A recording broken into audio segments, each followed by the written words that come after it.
তো hello guys, welcome my new blog. এখন আমরা যাচ্ছি সেবকে। তো সেবক হচ্ছে শিলিগুড়ি। এই যে আমাদের ড্রাইভার ভাই চুঙ্গু ভাই গাড়ি চালাচ্ছে, পিছনে ভাবি, সামনে মোনা। তো আমরা সেবকে যাব, খুবই সুন্দর একটা জায়গা। তো চলো সেবকে যাওয়া যাক। তো সেবকে যাওয়ার আগে আমরা কোথায় কোথায় গেলাম, কি করলাম সব দেখতে পাচ্ছি। সেই সঙ্গে দেখো রাস্তা যে জাম, প্রচণ্ড ভিড় রাস্তায়। সামনে ফরচুনার, টয়োটা ফরচুনার স্বপ্নের গাড়ি, কিন্তু নিতে পারবো না, টাকা নাই। যেতে যেতে দেখলাম রাস্তায় ভিড় পড়ে গেছে আলুর গাড়ির জন্য, এত ভিড়। এই আলুর ভিড়ের জন্য একটা গান আমার মনে পড়ে গেল, গানটা শোনো।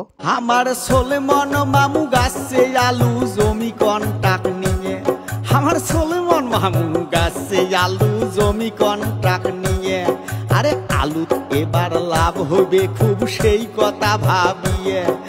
আলুর লাভ হয়ে ভাবিয়ে গেছে আলু সোলেমান মামু, আলুর তো কোনো কামাই নেই।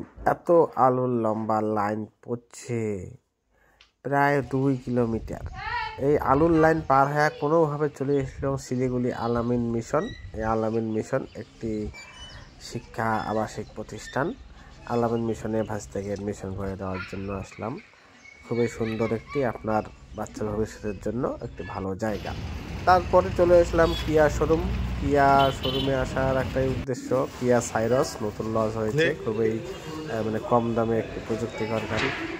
সেই সাইরস দেখতে আসলাম কিয়া শোরুমে। আপনারা দেখতে পাচ্ছেন সেই কিয়া গাড়ি, একদম ডিফেন্ডারের মতো লুকটা। ঘুরে ফিরে দেখছি চারপাশে। তবে শোরুমে ঢোকার একটা অভিজ্ঞতা আছে, শোরুমে ঢোকার সঙ্গে আমরা স্যার উপলব্ধি করতে পারি। স্যার স্যার বলে সবাই ডাকে, ছাড় আসুন ছাড় আসুন ছাড় দেখুন। তারপরে চলে আসলাম পাহাড়ের জঙ্গলে। পাহাড়ের জঙ্গলে যখন আমরা ঢুকতেছি, সেবক দিয়ে ঢোকার সঙ্গে সঙ্গে আমরা আর মোটামুটি 15 কিলোমিটার গেলে সেবকে ঢুকতে পাবো। সেই সঙ্গে দেখুন সেবকে ঢোকাবে আমার মুহূর্তগুলো কি কি করেছি আর কি কি আমরা দেখেছি। দেখতে থাকুন শেষ পর্যন্ত। আমরা ধীরে ধীরে প্রবেশ করছি গভীর অরণ্যে এবং আপনারা ভাবতে পারবেন হাই এলিভেশন মাউন্টেন এরিয়া, যেটা হিমালয়ের একদম মানে পাদদেশে অবস্থিত, মানে সংলগ্ন। তবে এখানে একটা মজার বিষয় হচ্ছে, যদি কারো গ্যাস অম্বল থেকে থাকে তাহলে প্লিজ ভাই গাড়িতে আসবেন না। তা না হলে আপনার উল্টি আসতে বাধ্য হবে, আপনি যদি করতে না চান। তবে প্রকৃতি আপনাকে একদম করিয়ে দেবে।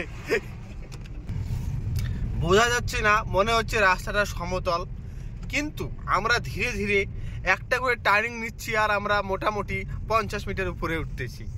আমরা এখন ভূপৃষ্ঠ থেকে মোটামুটি 1627 কিলোমিটার উপরে আছি। আমরা একটা সাইনবোর্ড দেখতে পেলাম।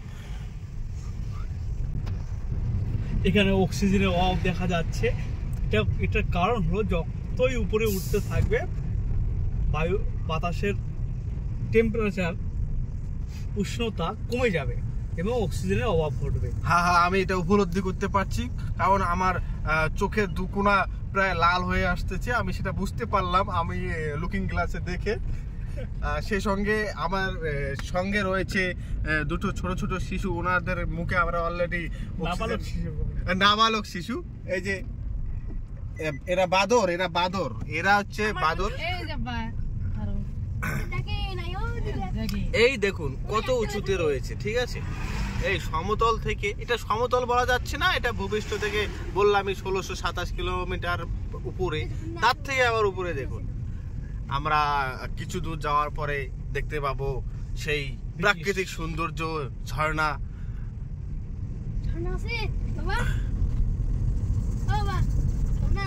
অবশ্যই আছে, এখন নাই, একটু পরে আছে। হরেন মারিবেন এবং চলিয়া যাইবেন। চলতে চলতে পেটের ক্ষুধায় একদম ক্ষুধার্ত হয়ে আছি। সেই সঙ্গে খাবারটা আমরা সেরে নিচ্ছি। খাবারে রয়েছে আমাদের চিকেন বিরিয়ানি, সেই হাজি বিরিয়ানি থেকে নেওয়া শিলিগুড়ি। তো এখানে আমরা খাওয়ার জন্য রেডি হচ্ছি। আমার পরিবেশনায় রয়েছে ভাই আর বাস্তা দুইটা খাচ্ছে। এটা আমার থালায়, যেটা দেখছে সেটা আমার থালা। খাওয়া শেষ, খাওয়া শেষে জঙ্গলে প্রবেশ করলাম। এটা হচ্ছে জঙ্গল, সেই জঙ্গলটার নামটা বলতে পারছি না, সম্ভবত গরুমারা অভয়ারণ্য, না না না এটা জলদাপাড়া অভয়ারণ্য হতে পারে। যাই হোক যেটাই হোক, এই জঙ্গলে কি কি নিয়ম কানুন রয়েছে শোনো, ভালো করে শোনো, ঠিক আছে? এড়িয়ে যাও। কি পাবো? মংফং। ও আচ্ছা, দেখুন এই সামনে আপনারা হাতি পাড়াপাড়ের রোড। আচ্ছা, এখানে স্পিড লিমিট করে দিয়েছে যে 40 কিলোমিটারের উপরে আপনারা যেতে পারবেন না।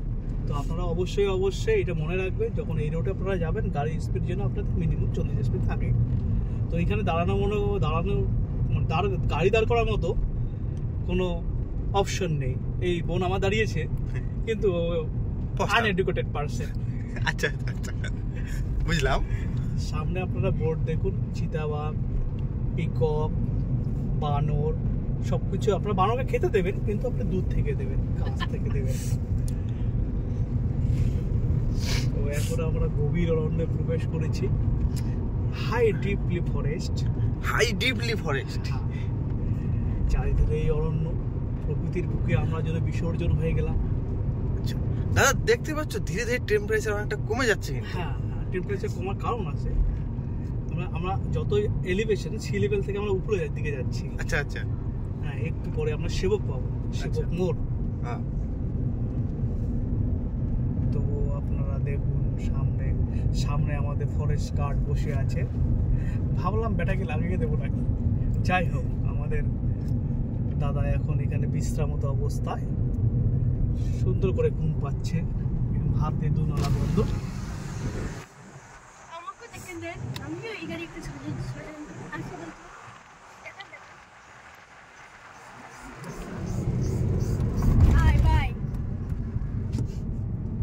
এটা যে আমাদের গাড়ি সানরুফ, এখন আমি এটা খুলতে পারি। তো গাইস, দেখতে দেখতে শেষ হয়ে গেল আমাদের এই জার্নি। এখন আমরা একটু বিশ্রাম নিয়ে চলে যাব বাড়ির দিকে, বাড়ির উদ্দেশ্যে রওনা দেব। এটা হচ্ছে আমাদের সেই ময়নাগুড়ি রোড। তো সবাইকে অসংখ্য ধন্যবাদ, সঙ্গে থাকুন, পাশে থাকুন।